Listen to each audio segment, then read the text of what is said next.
Assalamualaikum warahmatullahi wabarakatuh. Kami dari kelompok 5 akan mempresentasikan perubahan organisasi dan perubahan manajerial. Dengan dosen pengampu mata kuliah manajemen perubahan, Ibu Dr. Nova Mardiana SEMM.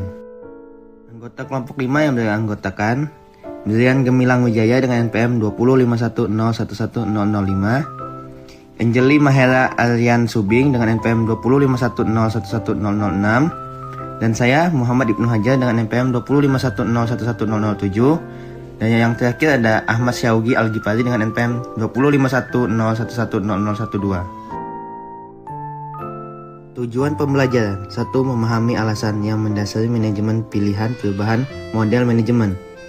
2. Mendiskusikan 3 proses organisasi yang membentuk pilihan perubahan model. 3. Menjelaskan proses pemilihan.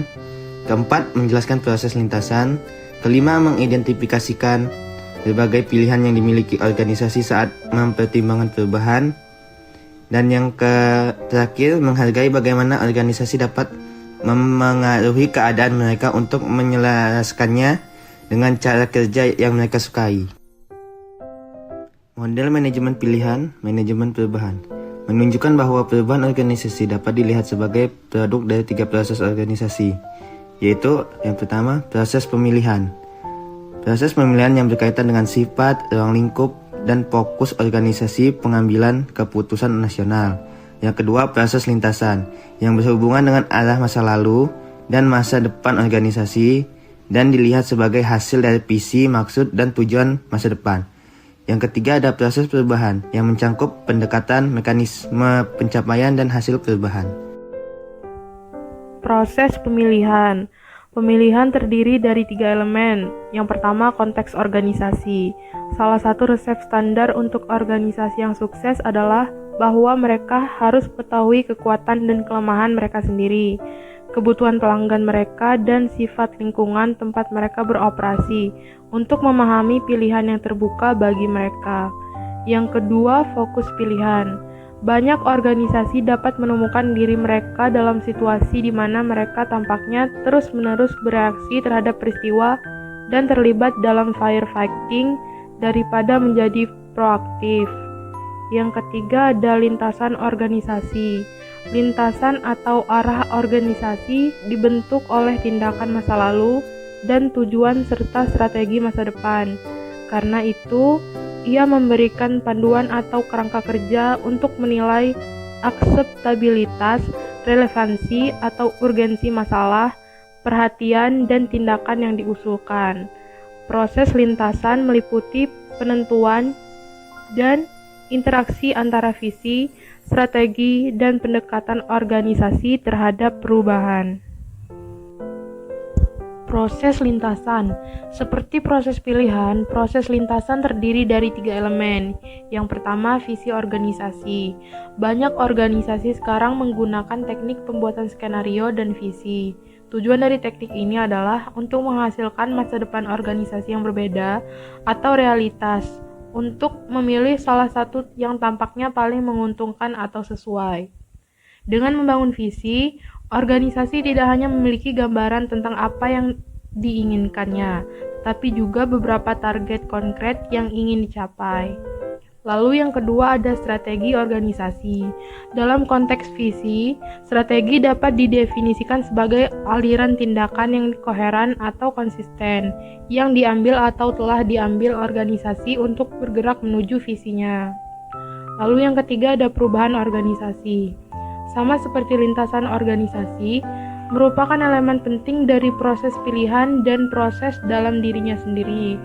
Hal yang sama berlaku untuk perubahan. Dalam konteks proses lintasan, perlu dicatat bahwa meskipun visi dan strategi dapat menjadi penting dalam membentuk kehidupan organisasi, hanya ketika beberapa aspek organisasi adalah perubahan atau perubahan visi dan strategi yang berkembang dari sekedar kemungkinan menjadi kenyataan. Ini juga merupakan jalan 2 arah. Proses perubahan.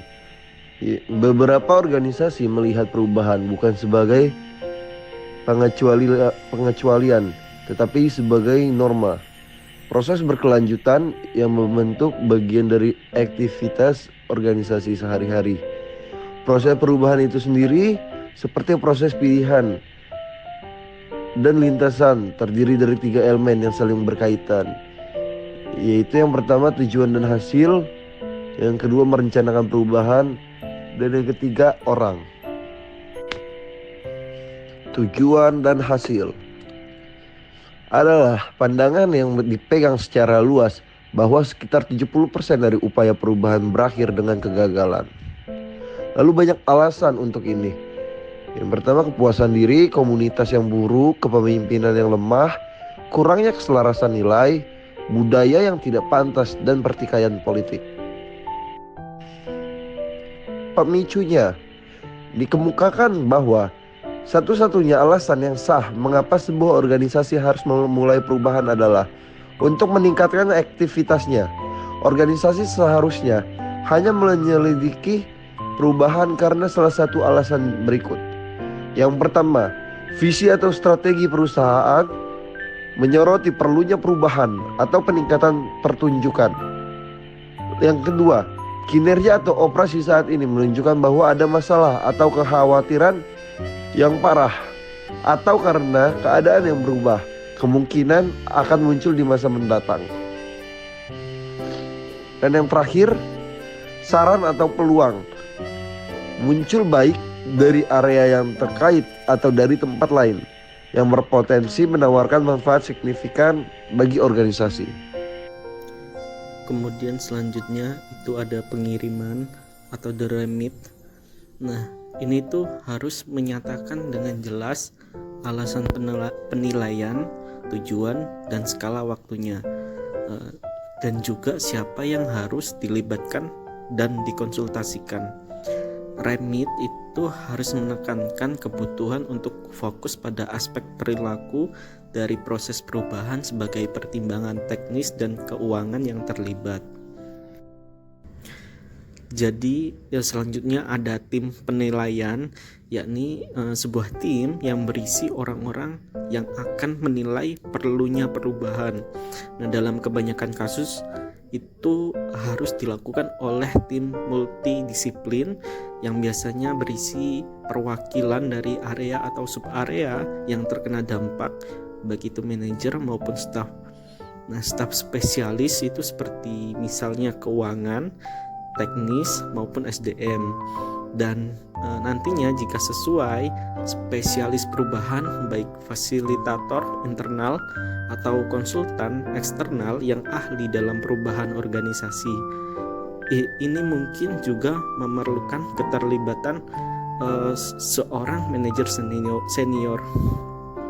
Nah, untuk penilaian sendiri itu ada beberapa tugas. Tugas yang pertama itu tim penilai adalah meninjau dan jika perlu mengklarifikasi atau mengubah kewenangannya, baru setelah itu dapat memulai penilaian yang harus terdiri dari 4 langkah berikut.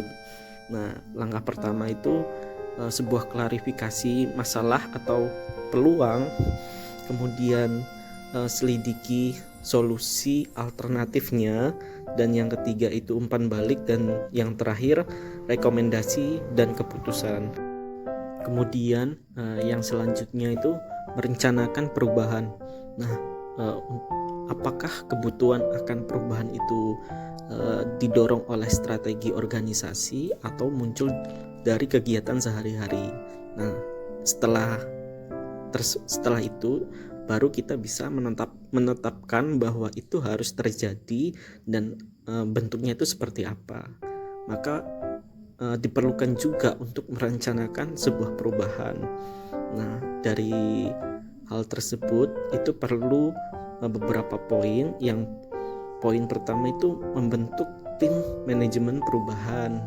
Nah, yang kedua itu harus ada struktur manajemennya. Yang ketiga itu merencanakan kegiatannya, dan yang keempat itu perencanaan komitmen, dan kelima itu audit dan pasca audit perubahannya sendiri, dan yang terakhir itu ada pelatihan dan pengembangan. Nah, elemen terakhir itu people. Nah, biasanya kan dalam sebuah perubahan organisasi itu kan mengambil banyak bentuk, tetapi kan ada apapun nanti bentuknya, keberhasilan itu bergantung pada memunculkan respon perilaku yang sesuai. Nah, dalam hal ini perubahan itu mendorong seseorang untuk memiliki keinginan untuk berubah. Nah, ada banyak hal yang bisa dilakukan untuk menciptakan keinginan berubah. Nah, yaitu antara lain menciptakan sense of urgency dan kepedulian terhadap perubahan, kemudian memahami kepentingan dan ketakutan orang akan perubahan serta menyuarakan keberhasilan perubahan. Jadi kesimpulannya dari bab 12 dan bab 13 yang telah kelompok kami presentasikan, yakni memperkenalkan dan menguraikan model manajemen sampai dengan manajemen perubahan untuk memahami dan mengelola perubahan organisasi. Jadi itu ada 3 proses organisasi yang saling terkait, yaitu salah satunya proses pilihan, kemudian ada proses lintasan, kemudian ada proses perubahan. Nah, dikatakan bahwa model ini tidak hanya menggabungkan dan melampaui pendekatan yang direncanakan dan muncul untuk strategi dan perubahan, tetapi juga menunjukkan bagaimana seorang manajer dapat mencoba mengubah keadaan organisasi mereka agar sesuai dengan pendekatan yang paling sesuai untuk mereka dan organisasi mereka. Sekian presentasi dari kelompok kami. Jika dari teman-teman mahasiswa ada yang ingin ditanyakan, dapat melalui kolom komentar atau open mic. Terima kasih.